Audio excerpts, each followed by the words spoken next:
नमस्कार मित्रों, मैं विकास शाक्य एक बार फिर से आप सबका स्वागत करता हूं अपने चैनल पर। और आज के इस ऑडियो में आप सुनेंगे, वह फल है अथवा सूर्य, इसका रहस्य चिरंजीवी हनुमान जी ने कैसे खोला। आइए देखते हैं इस चैप्टर में क्या-क्या है। यजमान बसंत का परिचय देते हुए बाबा मातंग ने चरण पूजा प्रारंभ की। हे प्रभु हनुमान, जब 41 साल पहले आप आए थे, बसंत एक बच्चा था। उस समय हमारा डेरा सप्त कन्या पर्वत श्रृंखला के एक पर्वत पर था। वहीं पर पिछली बार भी चरण पूजा हुई थी। यहाँ उपस्थित सभी ब्राह्मणों, जिनमें से मैं भी एक हूँ, ने आपसे परम ज्ञान की प्राप्ति वहीं पर की थी। हमने वह पर्वत श्रृंखला क्यों छोड़ी? यह एक बहुत ही पीड़ादायक घटना है। उस घटना को फिर से याद करना मात्र भी मेरे लिए पीड़ादायक है, किंतु उस घटना का वर्णन किए बिना बसंत का परिचय पूर्ण नहीं होगा। बाबा मातंग ने एक गहरी सांस ली और बताने लगे, हे हनुमान जी, 41 साल पहले जब आपने हमसे विदा ली थी, उसके कुछ ही महीने के बाद बाबा मातंग भी विष्णुलोक प्रस्थान कर गए। उसके बाद मैं बाबा मातंग बना। बाबा पद के साथ जुड़ी हुई जिम्मेदारियों को निभाना कठिन नहीं था, क्योंकि उस समय सभी वयस्क मातंग आपसे सीधे परम ज्ञान प्राप्त किए हुए थे।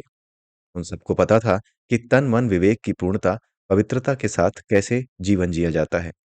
बाबा बनने के बाद मेरी पहली परीक्षा ज्यादा दूर नहीं थी। एक शाम रात्रि के भोजन के पश्चात मैंने घाटी में एक अजीब सा सन्नाटा अनुभव किया। भोजन के बाद मैं अपनी कुटिया में गया और हस्तिकर्ण ले आया। हस्तिकर्ण मातंगों का एक शंख के आकार का एक ऐसा यंत्र होता है जो अति धीमी आवाज भी पकड़ लेता है। इतनी धीमी आवाज जिसे कि मानव के कान नहीं सुन पाते। मैंने असुरों की फुसफुसाहट को सुना। दर्जनों असुरों का एक झुंड पर्वत के शिखर की ओर इकट्ठा था। हस्तिकर्ण की मदद से उनकी फुसफुसाहट को नीचे घाटी में आराम से सुना जा सकता था। मैंने उनको कहते सुना, इतना सुनहरा अवसर है, इतने समय बाद इतना सुनहरा अवसर। बुराई को अनुभव करने का अवसर ही तो असुर हमेशा ढूंढते रहते हैं। यह तो निश्चित था कि पर्वत पर कोई बुरी घटना होने वाली थी। कुछ ही मिनट बाद यह भी पता चल गया कि वे किस अवसर के बारे में बातें कर रहे थे। हमने एक विमान को पर्वत में टकराते देखा।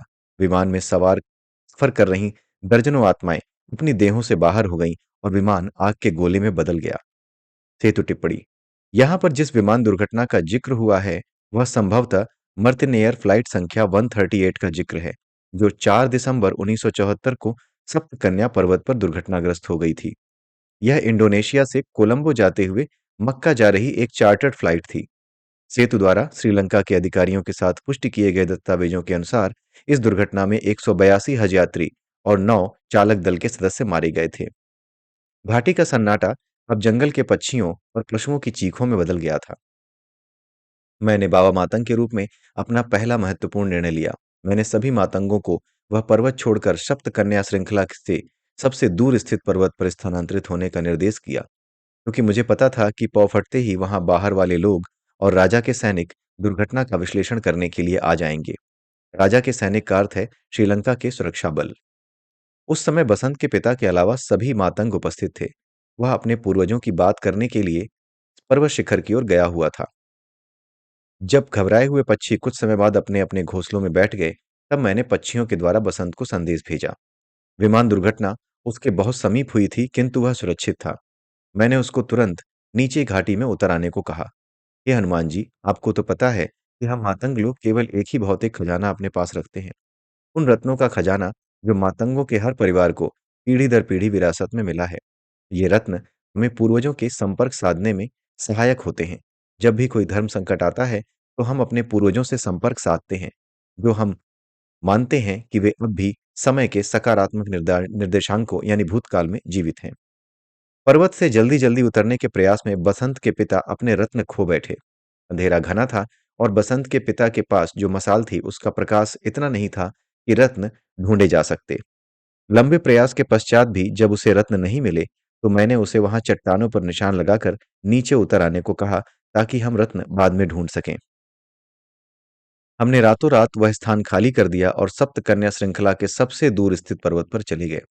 कुछ महीने बाद जब हम दोबारा उस स्थान पर लौटे, तो हमने देखा कि बाहरी लोगों और सैनिकों ने हमारे डेरे को तहस-नहस कर दिया था। हम उस स्थान पर गए जहां पर बसंत के परिवार के रत्न खो गए थे। कई दिनों तक हमने उन रत्नों को ढूंढने की कोशिश की, लेकिन असफल रहे। मुझे आभास हुआ कि किसी बाहरी मनुष्य ने वे रत्न वहां से चोरी कर लिए थे। उस बाहरी मनुष्य के लिए वे रत्न केवल मूल्यवान पत्थर भर थे, लेकिन बसंत के परिवार के लिए तो वे रत्न उनके पूर्वजों से संपर्क साधने का एकमात्र मार्ग थे। कुछ ही समय में मुझे आभास हो गया कि रत्नों के गुम होने के साथ-साथ कुछ और भी गुम होता चला जा रहा था। मातंग उन रत्नों के खो जाने की वजह से अपने मोक्ष का मार्ग भी भटकते जा रहे थे। जब भी वे अपने दैनिक कार्य के लिए इधर-उधर जाते, वे उन रत्नों की खोज करते थे। दिन भर दिन उनका स्वभाव उन बाहरी मानवों जैसा होता जा रहा था, जो हमेशा भौतिक वस्तुओं के पीछे लगे रहते हैं। फिर मैंने निर्णय लिया कि सभी मातंग परिवार अपने-अपने रत्न नदी में फेंक देंगे, ताकि वे बसंत मातंग के परिवार के समकक्ष हो सकें।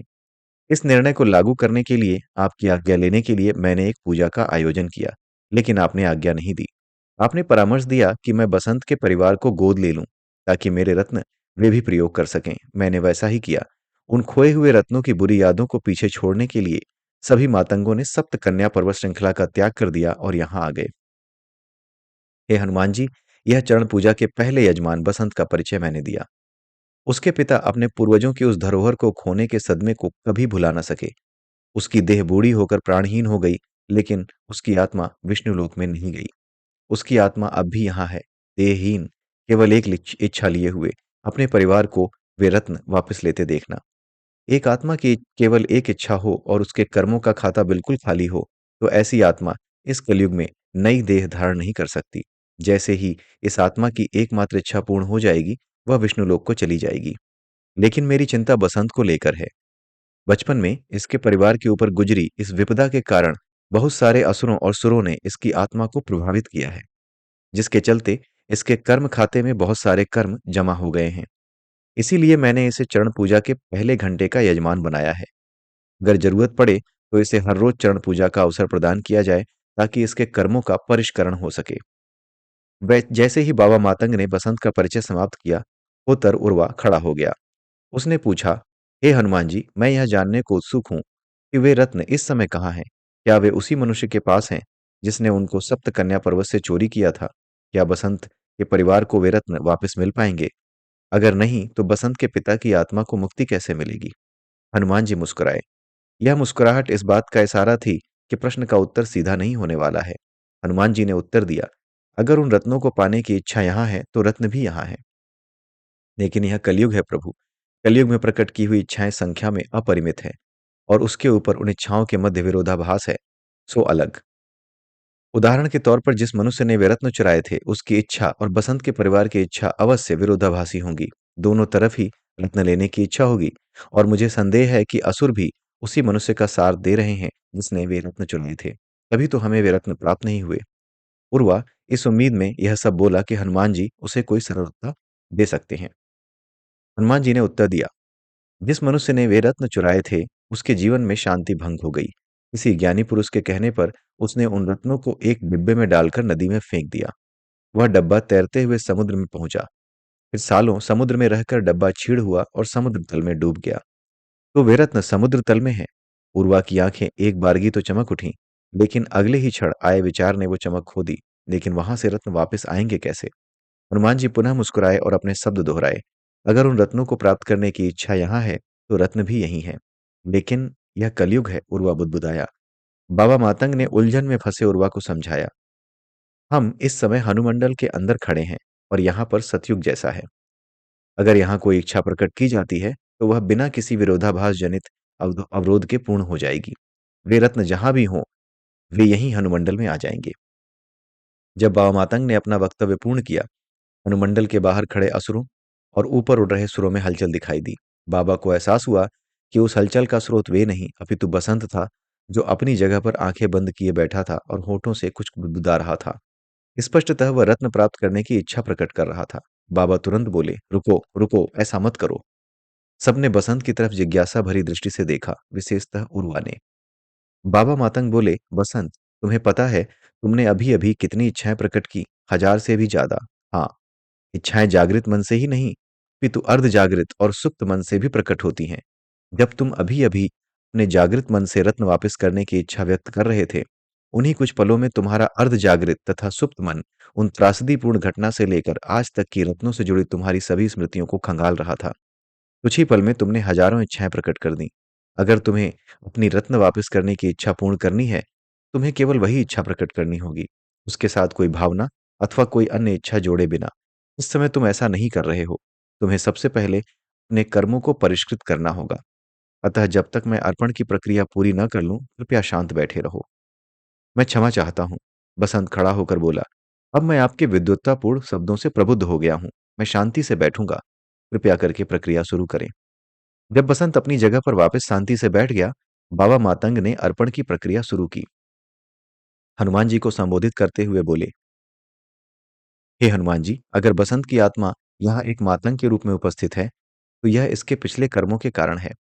आज इसकी आत्मा जो भी है, वह वस्तुतः इसके पिछले कर्मों का कुल जोड़ है। बसंत फलों की एक टोकरी अर्पण के लिए लाया है। यह फल भी इसके पिछले कर्मों का कुल जोड़ है। आज इसकी आत्मा अपनी सभी इच्छाओं को त्यागने की इच्छा रखती है और अपने सभी पिछले कर्मों को आपके पवित्र चरणों में समर्पित करना चाहती है। यजमान बसंत की तरफ से मैं यह फल एक एक करके आपके चरणों में अर्पित करने के लिए खड़ा हुआ हूँ। हनुमान जी ने अपना मुख हिलाकर अर्पण की आज्ञा दी और आंखें बंद करके ध्यान में चले गए। तीन ब्राह्मण बाबा मातंग की सहायता के लिए खड़े हुए। तीनों के पास एक खाली टोकरी थी। उनमें से एक सीधे हनुमान जी के पास गया और उनके चरणों में एक खाली टोकरी रख दी। हनुमान जी के सामने एक आयताकार जलाशय बनाया गया था। दूसरा ब्राह्मण उस जलाशय के उन दो कोनों में से एक के पास गया जो हनुमान जी के नजदीक थे और वहां एक खाली टोकरी रख दी। इस टोकरी के चारों ओर लाल रंग का कपड़ा और लाल धागे लिपटे हुए थे। तीसरा ब्राह्मण उन दो किनारों में से दूसरे किनारे पर गया और वहां एक खाली टोकरी रख दी। यह टोकरी श्वेत रंग के कपड़े और श्वेत रंग के धागों से लिपटी होने के कारण श्वेत थी। जब तीनों ब्राह्मण अपने अपने स्थान पर वापस लौट आए, तब बाबा मातंग ने बसंत द्वारा लाई हुई टोकरी में से एक फल उठाया। उन्होंने फल को अपने माथे पर लगाया और कुछ मिनट तक उसी अवस्था में रहे। इस दौरान उनकी आंखें बंद थीं और हनुमंडल में भी सन्नाटा था। बाबा मातंग धीरे से जलाशय के पास आए और उसकी परिक्रमा करने लगे। पूर्वा बाबा मातंग की गतिविधियों को बहुत ही पैनी दृष्टि से देख रहा था। जलाशय का एक चक्कर पूरा करने के बाद बाबा मातंग थोड़े से हनुमान जी के चरणों की ओर चले। तुरंत एक असुर हनुमंडल के अंदर घुस आया। पूर्वा ने देखा कि कुछ अन्य असुरों ने भी हनुमंडल में घुसने का प्रयास किया और सुरों में भी हलचल हुई। बाबा मातंग तुरंत पीछे हट गए और फिर से जलाशय की परिक्रमा करने लगे। वह असुर जो अंदर घुस गया था पुनः बाहर चला गया। जब बाबा मातंग ने दूसरी परिक्रमा पूर्ण की, फिर से वैसा ही हुआ। एक दो असुर हनुमंडल के अंदर घुस आए और सुरों में भी गतिशीलता आई। बाबा मातंग ने इस तरह 7 परिक्रमाएं की और अंततः फल को जलाशय के एक कोने पर रखी लाल टोकरी में डाल दिया। बाबा वेदी के पास आए, जहां ब्राह्मण अग्निदेव को पवित्र द्रव की आहुति दे रहे थे। उर्वा भी वहीं आ गया। बाबा और उर्वा श्लोक उच्चारण करने लगे। ये श्लोक वस्तुतः बाबा और उर्वा के बीच हुआ वार्तालाप का हिस्सा थे, जो कुछ यूं थी। होतर उर्वा ने कहा, बाबा, पहला फल लाल टोकरी में गया है, न कि हनुमान जी के चरणों में रखी टोकरी में। क्या इसका अर्थ यह है कि चरण पूजा में अर्पण का सबसे पहला प्रयास असफल रहा? बाबा मातंग बोले, नहीं होतर, प्रयास सफल था। अगर मैं उस फल को हनुमान जी के चरणों में अर्पित करने का प्रयास करता, तो एक असुर हनुमान जी का असम्मान करने में सफल हो जाता। वह वास्तविक असफलता होती। मैंने सफलतापूर्वक ऐसा होने से बचा लिया और फल को लाल टोकरी में डाल दिया। लेकिन वह फल हनुमान जी को अर्पित नहीं हुआ ना बाबा। हाँ, तुम कह सकते हो कि वह फल छंटनी प्रक्रिया में से होकर बाहर निकल गया। वह फल हनुमान जी को अर्पित करने योग्य नहीं था। हे बाबा, यहाँ पर उपस्थित मातंगों के ज्ञान लाभ के लिए कृपया विस्तार में बताइए कि वह फल हनुमान जी को अर्पित करने योग्य क्यों नहीं था। कृपया बताएं कि जब आपने फल को अपने माथे से लगाया तो आपने क्या देखा, और जब आपने जलाशय की परिक्रमा की तो आपने क्या अनुभव किया। बाबा ने उत्तर दिया, हे होतर, जब मैंने उस फल को अपने माथे से लगाया तो बसंत के उन कर्मों को देखा जिनको वह फल प्रतिबिंबित कर रहा है। मैंने बसंत के हजारों कर्मों को देखा। उनमें से कुछ कर्म किसी और के प्रभाव में नहीं, बल्कि स्वयं बसंत की आत्मा की इच्छाओं के प्रभाव में किए गए थे। लेकिन कुछ कर्म सुरों और असुरों के प्रभाव में किए गए थे। अतः फल का वास्तविक स्वामित्व बसंत की आत्मा कुछ सुरों तथा कुछ असुरों के बीच बटा हुआ था। फल के उन सभी स्वामियों में से केवल उस स्वामी को वह फल प्रभु को अर्पित करने या न करने का अधिकार है जिसका हिस्सा उसमें सबसे अधिक है। इस फल में सबसे ज्यादा हिस्सा उस असुर का है जो हनुमंडल के अंदर घुस आया था। अगर मैं उस फल को प्रभु के चरणों में अर्पित करने का प्रयास करता, तो वह असुर वहां उपस्थित देहों में से किसी भी देह में घुस जाता और फिर या तो वह प्रभु को असम्मानित करने की कोशिश करता अथवा पूजा में कोई और अवरोध पैदा करता। मैंने सफलतापूर्वक ऐसा होने से बचा लिया। अतः चरण पूजा में अर्पण का प्रथम प्रयास सफल कहा जाएगा। उर्वा ने पूछा, बाबा कृपा हमें बताएं कि वह असुर बसंत के कर्मों में भागीदार कैसे बन बैठा। बाबा मातंग ने उत्तर दिया, जब मैंने उस फल को अपने माथे पर लगाया, मैंने बसंत के बहुत सारे कर्मों को देखा। उन कर्मों में से मैं 3 का वर्णन करता हूँ, जिससे यह समझ में आएगा कि वह बसंत के कर्मों में भागीदार कैसे हैं। मैंने देखा कि एक दिन बसंत एक वृक्ष की शाखा पर चढ़ रहा था। उसे आभास था कि एक पक्षी का घोंसला उस शाखा पर है। दुर्घटना से उसका पैर घोंसले पर चढ़ गया। घोंसले के अंदर पक्षी के अंडे थे जो फूट गए। बसंत को बहुत पछतावा हुआ। उसे विश्वास नहीं हो रहा था कि उसका पैर घोंसले पर चला कैसे गया, जबकि उसे आभास था कि घोंसला शाखा पर है। पक्षी के अंडे तोड़ने के अपराध बोध ने उसमें स्वयं को बहुत भला बुरा कहा। वास्तव में अंडे उसने नहीं तोड़े थे, एक असुर ने उसकी देह का उपयोग करके वह बुरा कार्य किया। पूर्वा, यहाँ पर ध्यान देने वाली बात यह है कि उस असुर ने बसंत की देह केवल देह को अपने अधीन किया था। बसंत का विवेक स्वयं उसके नियंत्रण में था। विवेक से हम क्या बुरा है और क्या भला इसका निर्णय लेते हैं। बसंत को उस बुरे कार्य का पछतावा था। जब उसका पैर घोंसले पर पड़ा तब उसे एहसास था कि उससे का बुरा कार्य हो गया है। अर्थात उसका विवेक उसके स्वयं के अधीन था। असुर ने केवल उसकी देह को अधीन किया था। जब कोई असुर किसी देह का उपयोग करके बुरा कार्य करने में सफल हो जाता है, तो वह उसी देह के आसपास मंडराता रहता है, इस ताक में कि फिर उसे कोई बुरा कार्य करने का अवसर प्राप्त हो और वह उस देह का उपयोग करके बहुत बुरा कार्य कर सके। इतना ही नहीं, वह बुरे कार्य का अवसर पैदा करने के लिए भी उस देह तथा मन को चालाकी से प्रयोग करने की कोशिश करता है। यही असुरों का स्वभाव है। वह असुर भी फिर से बुरा कार्य करने के अवसर की ताक में बसंत की देह के आसपास मंडराता रहा और फिर अवसर भी आया। कुछ दिन बाद बसंत एक मधुमक्खी के छत्ते से शहद तोड़ रहा था। पास में एक पक्षी का घोंसला कुछ इस प्रकार स्थित था कि बसंत को वह एक बेवजह का अवरोध लगा। उसने लात मारकर वह घोंसला नीचे गिरा दिया ताकि वह आसानी से शहद इकट्ठा कर सके। जब उसने सारा शहद तोड़ लिया, तब उसने नीचे पड़े घोंसले को देखा। उसमें जो अंडे थे, वे फूट गए थे। उसे एहसास हुआ कि घोंसले को गिराने का उसका निर्णय सही नहीं था। मैं इतना बुरा कार्य कैसे कर सकता हूँ? मैं उस घोंसले को बिना गिराए भी अपना शहद तोड़ सकता था। उसे बहुत पछतावा हुआ। वास्तव में वह बुरा कार्य उसने नहीं, बल्कि असुर ने उसकी देह का उपयोग करके किया था। यहाँ पर ध्यान देने वाली बात यह है कि इस बार असुर ने न केवल उसकी देह को अपने अधीन किया था, बल्कि उसके विवेक को भी अपने अधीन कर लिया था। तभी तो उसने अपने विवेक से घोंसला गिराने का बुरा निर्णय लिया। वह बाद में पछताया, क्योंकि उसका संस्कार असुर ने अपने अधीन नहीं किया था। उसे अपने संस्कार के अनुसार वह कार्य बुरा लगा, इसलिए वह पछताया। कुछ महीने बाद मैंने बसंत को अपने कार्य हेतु एक विशेष पक्षी का पंख लाने के लिए कहा। जब उसे कई घंटों तक कोई पंख नहीं मिला, तो उसने पंख के लिए उस विशेष पक्षी को मारने का निर्णय किया। उस शाम जब वह पंख लेकर मेरे पास आया, तो मैं तुरंत समझ गया कि उसने एक पक्षी की हत्या की है। जब मैंने उसके लिए सजा घोषित की, वह मुझसे बहस करने लगा। उसने तर्क दिया, उस पक्षी को किसी न किसी दिन मरना ही था। रोज इस संसार में पता नहीं कितने पक्षी मांसाहारी प्राणियों का आहार बनते हैं। उसे अपने बुरे कर्म का जरा-सा भी पछतावा नहीं था। अर्थात असुर ने न केवल उसकी देह, मन तथा विवेक को अपने अधीन कर लिया था, उसका संस्कार भी असुर के ही अधीन हो गया था। क्या तुम्हें अब समझ में आ रहा है कि वह असुर वसंत के कर्मों में भागीदार कैसे बना? क्या तुम्हें अब समझ आ रहा है कि क्या होता अगर मैं वह फल प्रभु के चरणों में अर्पित करने की कोशिश करता? बाबा का श्लोक था। उत्तर में उर्वा का श्लोक था। हाँ, हे मातंगों में श्रेष्ठ, अब मैं समझ गया हूँ कि वह असुर भानुमंडल में कैसे प्रविष्ट कर गया था। अगर आप हनुमान जी के चरणों में वह फल अर्पित करने का प्रयास करते, तो वह असुर आज फिर एक और बुरा बुरा कर्म करने में सफल हो जाता और फिर वह और भी ज्यादा शक्ति से बसंत की देह के आसपास मंडराता रहता। बाबा ने उर्वा को संबोधित करते हुए एक और श्लोक का उच्चारण किया। हे मातंगों के भविष्य के रक्षक, हे उर्वा, बताओ कि अब जबकि मैंने उस असुर के द्वारा एक और बड़ा बुरा कार्य करने का प्रयास असफल कर दिया है, तो इसका क्या असर होगा? उर्वा ने कहा, अब वह असुर बसंत के आसपास मंडराना बंद कर देगा, क्योंकि यह असुरों का स्वभाव है। जब कोई आत्मा उन्हें बुरा कार्य नहीं करने देती, तो वे किसी अन्य स्थान पर अपना अवसर तलाशने निकल जाते हैं। उर्वा और बाबा अब वेदी से उठ गए, जबकि अन्य ब्राह्मणों ने अग्निवेदी को आहुति देने का क्रम जारी रखा। उर्वा होतर के लिए निर्धारित स्थान पर बैठ गया और बाबा ने बसंत द्वारा अर्पण किए के लिए लाई गई फलों की टोकरी में से एक-एक फल और उठा लिया। हनुमान जी अब भी ध्यान में थे और उनकी आंखें बंद थीं। बाबा ने दूसरे फल के लिए प्रक्रिया को दोहराया। अंततः उन्होंने दूसरा फल भी लाल टोकरी में डाल दिया। एक के बाद एक 3 दर्जन से अधिक फलों को लाल टोकरी में ही स्थान मिला। उसके पश्चात एक फल श्वेत टोकरी में डाला गया। एक फल श्वेत टोकरी में तब डाला जाता है, जब उस फल का सबसे ज्यादा स्वामित्व किसी सुर के पास हो। लगभग 3 घंटे बीत गए। बसंत की टोकरी में अब केवल एक फल बचा था। लाल टोकरी में ज्यादातर फल गए थे, जबकि एक दो फल श्वेत टोकरी में दिखाई दे रहे थे।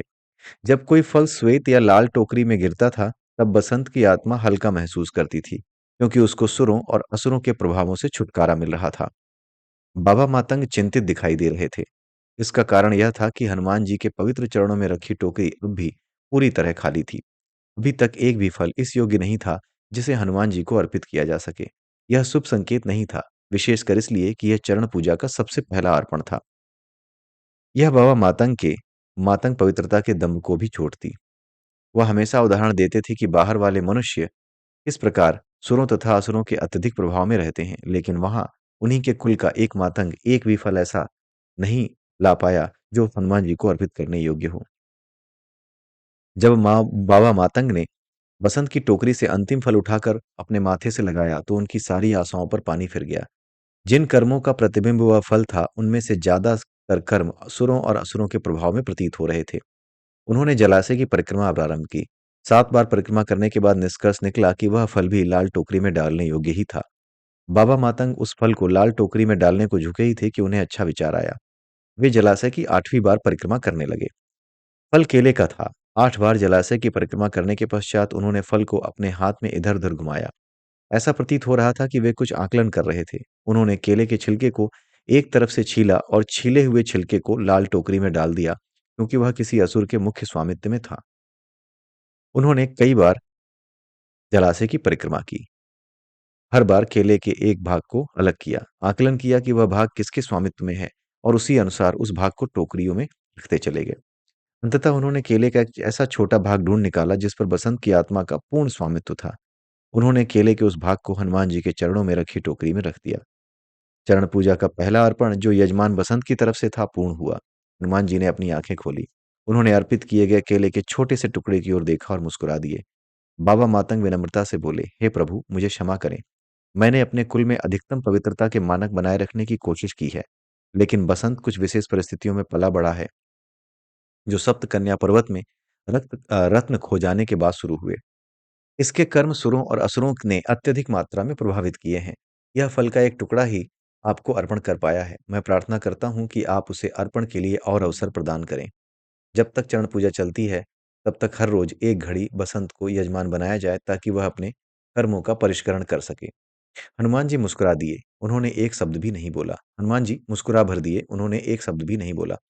बाबा मातंग ने धीमी आवाज में बड़ी विनम्रता से कहा, हे प्रभु, मैं अब होतर उर्वा को अनुरोध करता हूँ कि वो कपिदृष्ट को हनुमंडल के अंदर सादर ले आए। कपिदृष्ट होतर की तरह ही एक पद होता है जो किसी वानर को मिलता है। कपिदृष्ट के बिना कोई अर्पण पूर्ण नहीं होता।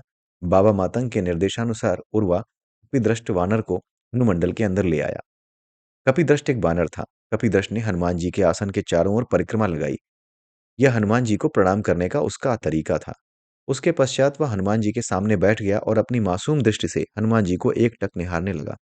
हनुमान जी मुस्कुराए और बोले, हे कपिदृष्ट, बसंत मातंग ने मुझे यह फल का एक टुकड़ा श्रद्धा से अर्पित किया है। मैं आप इसको आपके मुख के माध्यम से आहूत करना चाहता हूँ। कपिदृष्ट ने हनुमान जी के चारों ओर एक और परिक्रमा लगाई और फिर हनुमान जी के चरणों में रखी टोकरी में से फल के टुकड़े को उठा लिया। फल खाने के पश्चात उसने हनुमान जी का आभार व्यक्त करने के लिए उनके आसन की एक और परिक्रमा की। हनुमान जी ने अपने पेट पर हाथ रखा और बोले, क्या स्वादिष्ट अर्पण है। जैसे कि कपिदृष्ट वानर ने नहीं, बल्कि उन्होंने ही फल खाया हो। कपिदृष्ट के मुख से चीख निकल गई। वह कह रहा था, हे प्रभु, आप वो हैं जो इस संसार में चिरंजीवी फल खाने के लिए प्रसिद्ध हैं। वह फल जो आकाश में लटकता है और इतना दैदीप्यमान है कि इस संसार के सभी फल उसी से प्रकाशित होते हैं। वह फल जो इतनी दूरी पर लटका हुआ है कि नश्वर प्राणी उस तक नहीं पहुंच सकते। अगर कोई उस तक पहुंचने का प्रयास करता है, तो वह फल अपनी आभा से उसे जला देता है। जिन प्रभु ने प्रसिद्ध रूप से उस फल का सेवन किया है, उन प्रभु को यह केले का छोटा सा टुकड़ा कैसे स्वादिष्ट लग सकता है। मैं मानता हूं कि आप अपने भक्तों को प्रसन्न करने के लिए ऐसा कह रहे हैं। वानर की उस चीख से उर्वा की आंखें चमक उठी। उसे एक ऐसा प्रश्न ध्यान में आया जो वो हमेशा से पूछना चाहता था। उसने एक भी पल व्यर्थ नहीं किया। तुरंत उसने पूछा, हे प्रभु हनुमान, हम मातंगों को यह विशेष वरदान है कि हम वानरों से वार्तालाप कर सकते हैं। बहुत सारी चीजें जो उन्हें दिखाई देती हैं, वे लगभग वैसी ही हमें दिखाई देती हैं। लेकिन कई बार जो उन्हें दिखाई देता है, वह हमें समझ नहीं आता। उदाहरण के तौर पर, वे सूर्य को एक सितारे के रूप में नहीं देखते। उन्हें आकाश में सूर्य की जगह एक बड़ा फल लटकता नजर आता है, जिसे वे चिरंजीवी फल कहते हैं। रात्रि में जब हम मनुष्य सितारों से भरा आसमान देखते हैं, वानरों को उसकी जगह फलों का बाग नजर आता है। मैंने बाबा से कहानियां सुनी हैं कि आपने भी एक बार सूर्य को फल समझ लिया था और उसे खाने का प्रयास किया था। इससे पहले कि उर्वा अपना प्रश्न पूरा करता, दृष्ट फिर से चीखा। वह कह रहा था, प्रयास नहीं किया था, बल्कि खा ही लिया था। अगर आप चिरंजीवी फल की ओर किसी तरह जाने का प्रयास करोगे तो वो आपको भस्म कर देगा। आप उसे नहीं खा पाएंगे, वह आपको खा जाएगा। लेकिन हनुमान जी ने सफलतापूर्वक उसका सेवन किया था और चिरंजीवी हो गए थे। उर्वा शांतिपूर्वक बोला, हाँ कपिदृष्ट महाशय, आप ठीक कह रहे हैं। हनुमान जी अपनी देह को विखंडित करने का योग कर रहे थे। उन्होंने सूर्य की ओर उड़ान भरकर सफलतापूर्वक उस योग में सिद्धि प्राप्त की थी। मेरा मतलब कि चिरंजीवी फल की ओर उड़ान भरकर। कपिदृष्ट फिर से चीखा, इस बार बड़े ही नम्रतापूर्वक प्रभु हनुमान जी की ओर मुख करके। वह कह रहा था, हे प्रभु, ये मनुष्य अजीब बातें करते हैं। कपिदृष्ट को शायद चक्कर आ रहे थे, और उसका कारण या तो फल का वो टुकड़ा था जो उसने खाया था, या पवित्र द्रव की आहुति से निकलने वाला धुआं था। वह हनुमान जी के पास गया, उनके आसन से अपना सिर टिकाया और हनुमान जी के चरणों के समीप निद्रा में चला गया। हनुमान जी ने सोते हुए वानर की ओर वात्सल्य से देखा, फिर उन्होंने आसमान की ओर देखा। सुर, जो वहां पर छत जैसा आभा दे रहे थे, ने स्वयं को इस तरह इधर-उधर किया कि मातंगों को सूर्य दिखाई देने लगा। अनुमंडल में उपस्थित सभी ने सूर्य को प्रणाम किया, विदृष्ट के अलावा। बाबा मातंग बुदबुदाए, आह, चरण पूजा का पहला सूर्योदय। हनुमान जी ने उर्वा से पूछा, हे होतर, तुम्हें वहां क्या दिखाई दे रहा है? सूर्य प्रभु, उर्वा ने उत्तर दिया, वह दैत्याकार आग का गोला जिसके चारों ओर हमारी पृथ्वी घूमती है। हनुमान जी ने पूछा, तुम इसको कैसे देख रहे हो? इसको देखने के लिए किस यंत्र का प्रयोग कर रहे हो? स्मरण है ना कि तुम एक आत्मा हो, और आत्मा को जो कुछ भी अनुभव करना है वह एक यंत्र के माध्यम से ही करता है। पूर्वा ने उत्तर दिया, मैं इसे अपनी आंखों से देख रहा हूँ प्रभु, अपनी त्वचा से महसूस कर रहा हूँ, अपने मन से इसे समझ रहा हूँ। मेरा तन मन ही वह यंत्र है जिसका उपयोग करके मेरी आत्मा इसका यानी सूर्य का अनुभव कर रही है। तुम अपना यंत्र बदलने का प्रयास क्यों नहीं करते? सिर्फ यह देखने के लिए कि क्या सूर्य सभी यंत्रों से एक जैसा ही दिखाई देता है? यंत्र बदलूं प्रभु? क्या आपका अर्थ है कि मैं अपना मानव शरीर त्याग कर कोई और शरीर धारण कर लूं? मैं देह बदलने की विद्या में निपुण नहीं हूं प्रभु, लेकिन मैं सीखना अवश्य चाहूंगा कि देह कैसे बदली जाती है, ठीक उस तरह जैसे मैं अपने वस्त्र बदलता हूँ। पूर्वा ने हाथ जोड़कर कहा। हनुमान जी ने उर्मी की ओर देखा। वह पूजा में उपस्थित गढ़ की पहली पंक्ति में बैठी थी। उर्मी हनुमान जी से निर्देश पाने की प्रतीक्षा में हाथ जोड़कर खड़ी हो गई। उसे निर्देश नहीं, एक प्रश्न मिला। उर्मी, तुम्हें वहां क्या दिखाई दे रहा है? सूर्य प्रभु, आग का दैत्याकार गोला जिसके चारों ओर हमारी पृथ्वी घूमती है। क्या तुम देखना चाहती हो कि वहां वानरों को क्या दिखाई देता है? हाँ प्रभु, मेरी इच्छा है। जैसे ही उर्मी ने इच्छा शब्द बोला, उसकी आंखें फैल गईं और उसकी जीभ हकलने लगी। वह अचेत हो गई। उसके पास उसके आसपास बैठी अन्य मातंग औरतों ने खड़े होकर उसकी देह को सहारा दिया। कुछ पल बाद उर्मी की देह धरा पर अचेत लेटी हुई थी, जबकि वानर कपिदृष्ट जो हनुमान जी के साथ सोया था वह जाग गया। वास्तव में उर्मी की आत्मा वानर की देह में प्रवेश कर गई थी, जबकि वानर की आत्मा अभी तक स्वप्न लोक में ही थी। हनुमान जी ने उर्मी, जो कि वानर के किरदार में थी, उससे पूछा, तुम्हें क्या दिखाई दे रहा है वहां आकाश में? फल प्रभु, चिरंजीवी फल। हनुमान जी ने उर्वा का रुख किया, कि उसके सामने खोले जा रहे रहस्य को समझने में पूरी कोशिश कर रहा था। हनुमान जी बोले, जैसे ही तुम अपना यंत्र अर्थात देह बदलते हो तो तुम्हारे अनुभव भी बदल जाते हैं। लेकिन वास्तविकता क्या है प्रभु? उर्वा विश्वासहीन आवाज में बोला, वह सूर्य है जैसा हम मनुष्यों को दिखता है, अथवा वह एक फल है जैसा वानरों को दिखता है। वानर देह के लिए वह एक फल है और मानव देह के लिए सूर्य, अन्य देहों के लिए कुछ और। उर्वा आगे भी कुछ पूछना चाह रहा था, लेकिन प्रश्न के उसे सही शब्द नहीं मिल रहे थे। इसलिए वह अपेक्षा कर रहा था कि हनुमान जी वास्तविकता के बारे में थोड़ा वर्णन और करें। हनुमान जी ने उसे निराश नहीं किया। वे बोले, मुझे त्रिदेवों ने इस धरा पर वानर देह में क्यों भेजा, मानव देह में क्यों नहीं? क्योंकि आत्माएं जब किसी देह में ज्यादा समय तक रहती हैं, तो वे यह भूल जाती हैं कि वे आत्मा हैं। वे स्वयं को देह समझने लगती हैं। सभी मातंग एकाग्रता से हनुमान जी के शब्दों को सुन रहे थे। हनुमान जी आगे बोले, आप लोग इस समय मानवों में सबसे अधिक ज्ञानी हैं, और आप भी इस रहस्य को समझने में कठिनाई महसूस कर रहे हैं जो मैं आपके सामने खोल रहा हूँ।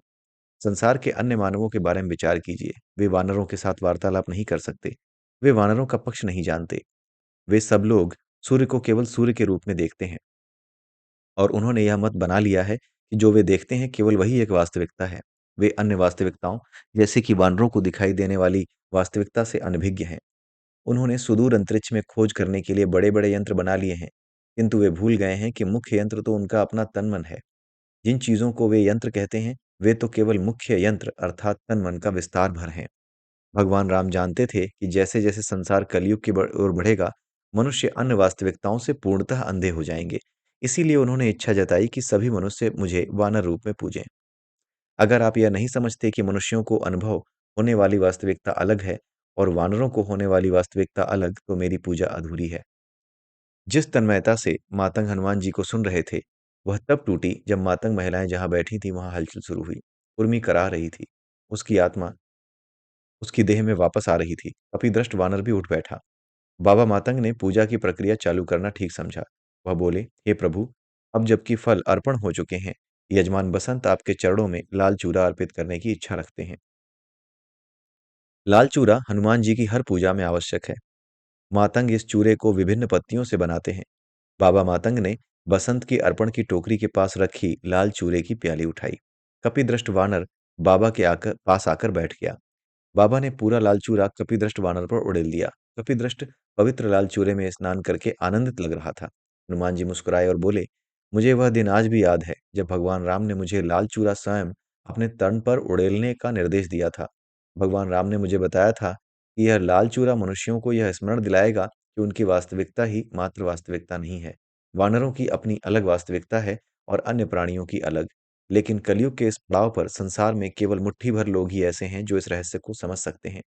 बाकी लोगों को केवल भगवान कल की ही यह रहस्य समझा सकते हैं। मातंगों के हाव भाव से ऐसा लग रहा था कि उन्हें हनुमान जी द्वारा बताया गया रहस्य समझ में आ गया था। बाबा बोले, यजमान बसंत का अर्पण अब पूर्ण हुआ। मैं 6 ब्राह्मणों से आग्रह करता हूँ कि वे इन 3 टोकरियों को उठाकर हनुमंडल से बाहर ले जाएं और फलों को बाहर प्रतीक्षा कर रहे वानरों में बांट दें। एक लाल टोकरी, एक श्वेत और एक वह जो हनुमान जी के चरणों में रखी थी। 2 ब्राह्मण लाल टोकरी के साथ दक्षिण दिशा की ओर हनुमंडल से निकले, 2 ब्राह्मण श्वेत टोकरी टोकरी के साथ उत्तर दिशा से और 2 ब्राह्मण प्रभु की टोकरी के साथ पूर्व दिशा से हनुमंडल से बाहर निकले। उनका इंतजार बाहर सैकड़ों की संख्या में उपस्थित वानर कर रहे थे, जो चरण पूजा के फल खाने को तत्पर थे। हनुमान जी की लीलाओं का यह अध्याय यहीं पर समाप्त होता है। जय सिया राम, जय श्री कृष्णा, जय श्री राधे। फिर मिलेंगे।